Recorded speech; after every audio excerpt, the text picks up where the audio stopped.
ఏమి జన్మము ఏమి జీవనము ఈ మాయకాయము ఏమి జన్మం ఏమి జీవనము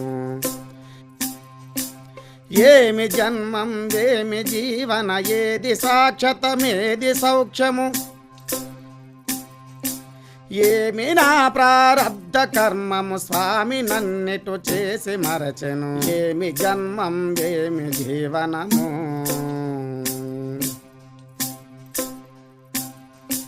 దండిగా భూమండలంబున ఉండరుడ కూడంగ శుక్లము మెండుగా శోణితముపై వడ అండమై గర్భంబు నుండయు పిండ రూపము దాల్చయుండు గదా ఆ పిండ కోసము నిండు దినముల గండమేను గదా అందున్న శ్రమ తల్లిదండ్రులైనను తెలియబడదు గదా